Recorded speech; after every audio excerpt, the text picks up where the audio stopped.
Bonjour chers auditeurs, pour la présentation, je m'appelle Nelde Tumenga Gira, étudiant en informatique de l'université de Ngaoundéré. Alors, nous voulons bien vous présenter notre travail qui repose sur la modélisation et vérification d'une porte automatique. Alors, pour la modélisation, nous utilisons la structure de Crypt, et pour la vérification, nous utilisons également la logique Computation Tree Logic. Alors, notre travail présente un plan comme suit. Nous avons l'introduction en modélisation du système avec la structure Crypt. Dans la modélisation, nous aurons état, transition, graphe et fonction d'étiquetage. Alors, dans la phase de vérification des propriétés avec la logique Computation Tree Logic, nous découle trois propriétés.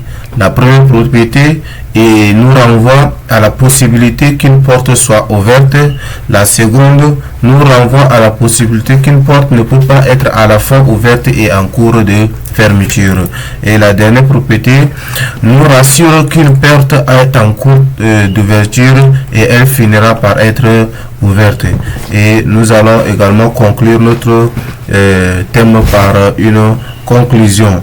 Et ici, nous introduisons un peu notre thème, d'où nous parlons un peu d'une manière générale sur la nécessité de portes automatiques et leur système de fonctionnement. Alors, comment faire fonctionner les portes d'une façon automatique, que ce soit dans les entreprises, dans les labos, dans les hôpitaux et tout. C'est pourquoi nous avons bien choisi de travailler sur cette modélisation pour nous permettre un peu d'avoir une vue et faciliter également la circulation entre les agents dans les entreprises, dans les différentes infrastructures. Sur ce, nous choisissons comme modèle de modélisation et de vérification notamment la structure de Crypt et la Computation Tree Logic. Ceci permettent d'exprimer et de vérifier mathématiquement des propriétés essentielles. Alors, tout au long de notre travail, nous allons intervenir différemment parce que c'est une équipe d'informaticiens qui travaillent sur ces thèmes, d'où chacun viendra avec sa part de contribution pour présenter et également mieux illustrer ces idées, pour faciliter un peu d'avoir une idée claire et nette sur la modélisation d'automatisation des portes, tout en utilisation ces deux systèmes, la structure de Crypt et la Computation Tree Logic. Alors, nous nous sommes basés sur le système de la porte du laboratoire. Dans les labos, souvent on utilise des portes coulissantes automatiques pour l'accès à une zone sensible. Certes, les labos dans le monde sont des zones les plus sécurisées, on peut le dire, pour éviter un peu les dégâts et tout.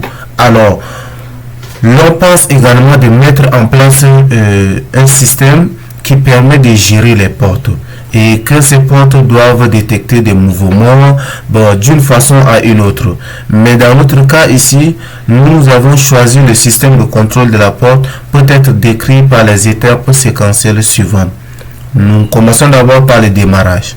La porte commence toujours son cycle dans l'état où elle est entièrement fermée. Donc quand on se positionne devant la porte est toujours fermée. Mais qu'est-ce que la porte attend de nous? La porte attend une commande d'accès qui sera transmis à son niveau et elle commencera à effectuer un mouvement d'ouverture. Par la suite, nous aurons l'accès. Une fois que la porte constate un mouvement et qu'il déclenche également son mouvement d'ouverture, alors quand elle atteint déjà son niveau maximal d'ouverture, elle maintient sa position pour permettre aux laborantins d'accéder au laboratoire. Et enfin, une fois que La personne accède déjà dans la salle du labo. La porte déclenche automatiquement un mouvement de fermeture. Car le labo ne doit pas être le labo ne doit pas rester à l'état où la porte reste ouverte. On ne sait pas quels sont les dangers de cela et tout. C'est pourquoi on a automatisé ces systèmes de déclencher le mouvement de fermeture automatique juste après l'accès. Et le cycle qui prend en considération tous les mouvements sont les mouvements lorsque le mouvement s'achève, la porte redevient entièrement fermée, bouclant le cycle. Là, tous les cycles sont vérifiés à ce niveau. Donc, c'est en quelque sorte l'objectif principal de notre travail. Donc, nous avons choisi ce système de fonctionnement du laboratoire de TechSurf pour nous baser et faire mener nos recherches. Sur ce, je nous souhaite bonne suite et restez attentifs pour suivre ce qui viendra après.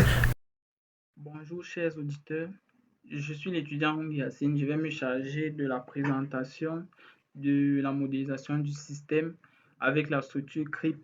Et pour notre cas, nous avons pris l'automatisation des portes. Nous allons donc passer à la présentation de cette modélisation. Chers auditeurs, soyez les bienvenus à la présentation de la modélisation du système avec la structure crypt. Ici, nous avons pris le cas de l'automatisation des portes. Cette modélisation permet de représenter des états du système, les transitions entre ces états, les propriétés logiques à chaque état. L'objectif est de préparer le terrain pour la vérification formelle de propriétés de sûreté, de vivacité à l'aide de la logique temporelle des arbres de calcul. Une structure crypte est définie comme un quadruple constitué de S, l'ensemble d'états finis, I, l'ensemble d'états initiaux, R, l'ensemble des transitions entre les états, L, les fonctions d'étiquetage qui associent à chaque état un ensemble de propositions atomiques pour cet état. En petit 1.1, nous avons les états du système. Les états représentent les différentes configurations possibles du système de porte automatique. Chaque état est identifié par un label unique associé à un ensemble de propositions atomiques qui décrivent les conditions vraies de cet état. Là, nous avons la liste des états.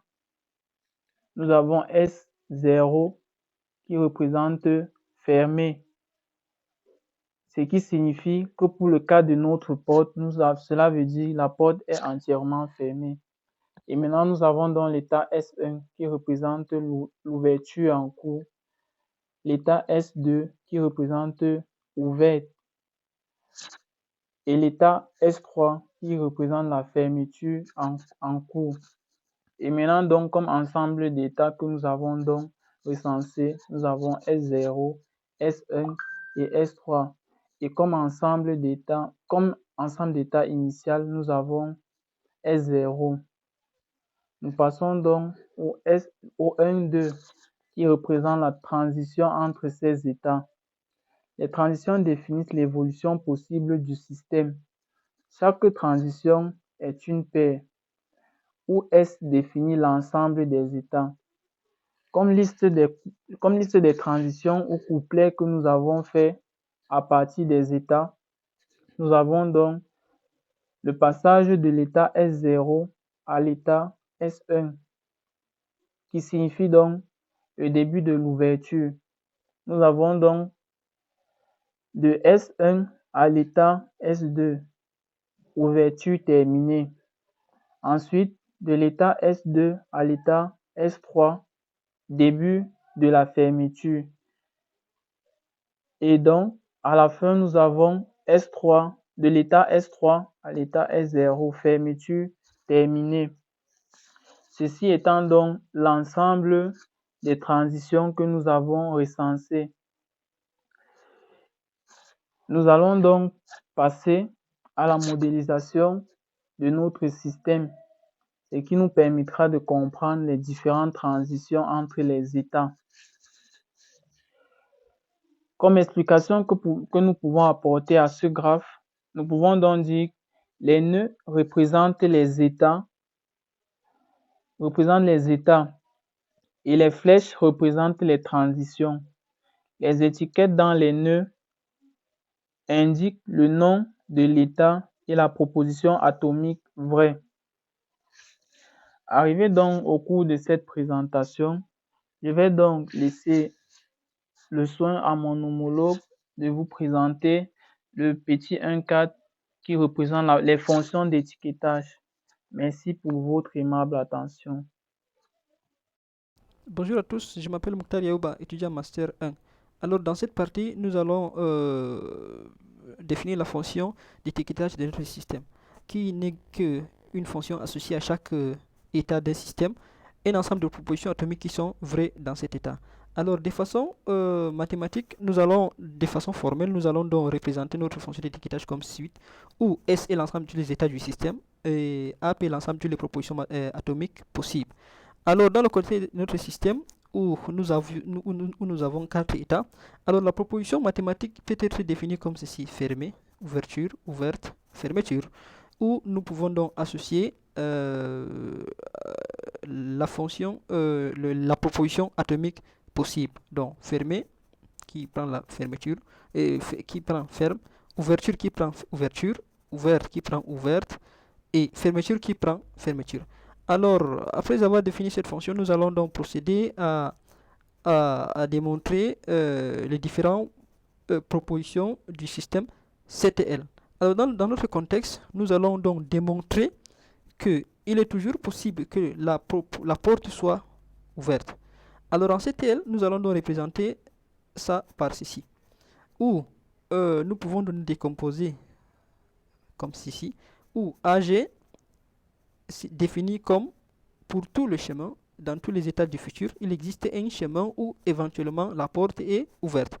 Alors nous allons donc vérifier ceci. Nous allons d'abord commencer par vérifier où il existe un chemin éventuellement où la porte est ouverte dans chaque état. Nous allons donc commencer par l'état S0 qui est un état où la porte est fermée. Donc quittant de S0, nous avons la transition ici pour atteindre SD où l'état où la porte est ouverte. Alors, si nous suivons cette transition, nous allons donc retomber directement sur ça. Il n'y a pas un état où la transition va s'isoler. Et si nous passons à l'état S2, quittant de S2, nous pouvons donc, il existe un chemin vers où un état est ouvert. Quittant de S1 en suivant cette transition, dont nous pouvons quitter de S1, S2, et nous nous rendons compte que alors il existe un chemin vers un état donc qui est ouvert. Alors pour S2 même nous prouvons que S2 c'est l'état ouvert. Alors immédiatement cette proposition est vraie. Pour S3, si nous suivons cette transition, nous pouvons donc retomber directement sur SD. Et alors, nous avions donc prouvé que la proposition EF est ouverte en suivant cette transition. Alors, compte tenu de tout ça, nous pouvons donc vérifier que EF, que cette proposition est donc vraie. Ici, nous allons parler de la propriété 2, d'où la porte ne peut pas être à la fois ouverte et en cours de fermeture. D'où on a utilisé le système Computation Tree Logic qui nous précise que il n'existe aucun état où les propositions ouvertes et fermetures sont vraies en même temps. Dans notre programme-ci, on voit que notre programme est à l'état initial S0, d'où la porte reste toujours fermée. Maintenant, quand on quitte de l'état S0 à S1, la porte effectue un mouvement d'ouverture. Et quand on quitte de S1 à S2, la porte a atteint son niveau maximal d'ouverture, d'où la porte elle est ouverte. Maintenant, quand elle finit son mouvement maximal d'ouverture, elle détecte également un mouvement automatique qui permet d'effectuer à nouveau un mouvement de fermeture. À ce niveau, la porte n'est pas totalement fermée, mais elle effectue un mouvement encore de fermeture.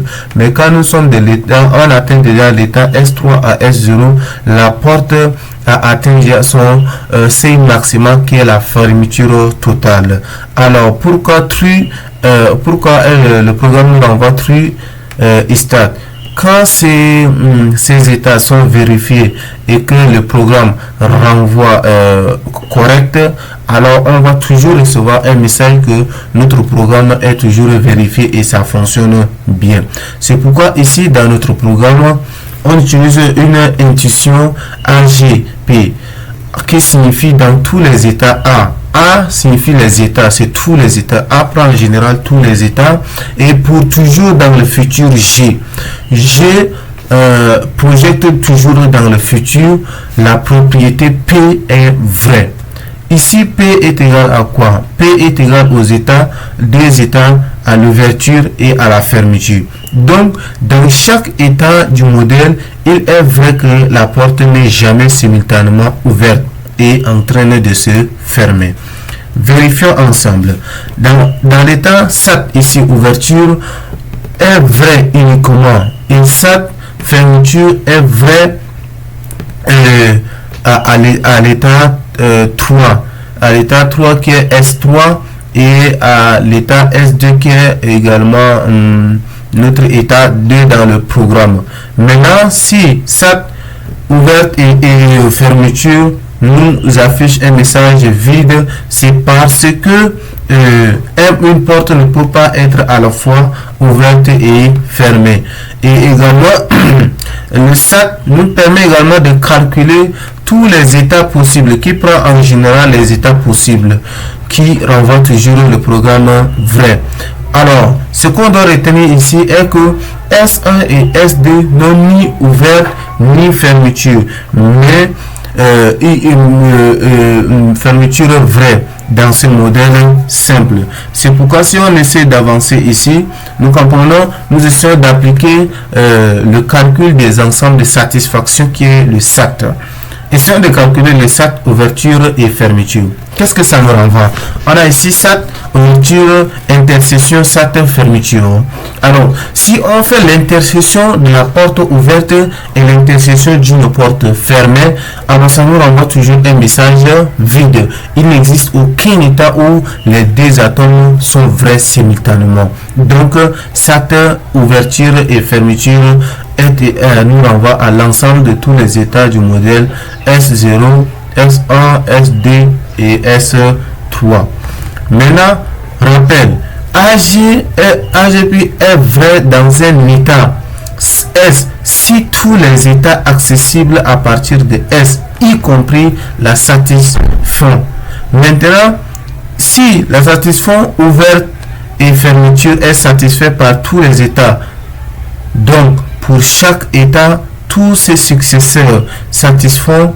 Par conséquent, AG est vrai dans tous les états, dont la formule AG ouverte et fermeture est toujours vraie dans ce modèle. Essayons d'appliquer cela sur le code proposé ci-dessus. Alors, on prend notre AG dans ce sens.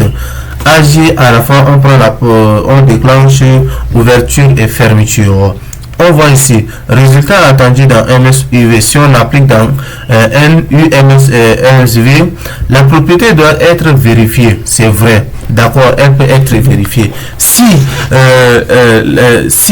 NUMSV trouve un contre-exemple, cela signifie que dans notre modèle, il existe un état où ouverte et fermeture sont vraies, ce qui ne devrait pas arriver avec la définition ci-dessus. Vérifions également cet scénario où la propriété pourrait échouer. La propriété tient ici parce que nous avons défini ouverte et fermeture sur état distinct, mais elle pourrait échouer si le modèle a un état SX ou par erreur on marque à la fois ouverte est égal à true et fermeture est égal aussi à true, où les atomes sont mal définis. Exemple, ouverte est égal à quoi? Porte en mouvement au lieu de porte complètement ouverte.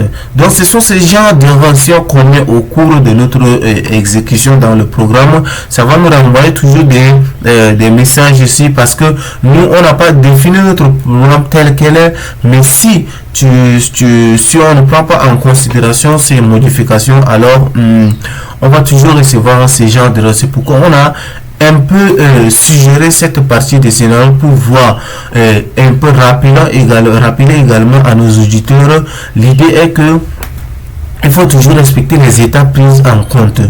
Et pour finir, les transitions permettent des états hybrides. Exemple, un état intermédiaire mal modélisé. Si on a mal modélisé également nos états, alors dans notre exécution, nous allons toujours rencontrer ce genre d'erreurs. Merci pour la parole accordée. Moi, c'est Bakou et Justin. Et sans toutefois tarder, on va continuer avec la suite de notre travail sur la propriété 3 et notre système qui stipule que si la porte est en cours d'ouverture, elle finira par être ouverte. Et on va aussi un peu voir comment le CTL se matérialise. Et tout d'abord, le AG et AF sont les propriétés du CTL qui sont bien expliquées ci-haut. Maintenant, dans ce cas, AG ouverture implique AF ouverture et s'interprète comme suit. Dès qu'on est dans l'état d'ouverture, sur tous les chemins, on finit par atteindre l'ouverture. Vérification. SAT ouverture égale à S1 singleton 1 qui est l'état 1. SAT AF ouverte, tous les chemins mènent à S2 qui est l'état 2. Implication. Si S1 l'état 1 est dans SAT AF ouverte, cela implique que cette propriété est vraie.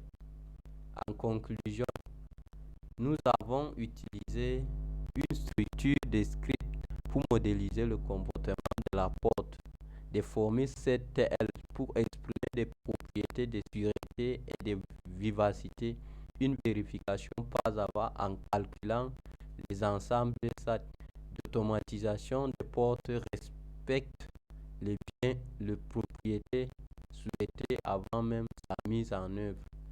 J'en ai ainsi terminé. Je passe la parole à un autre camarade.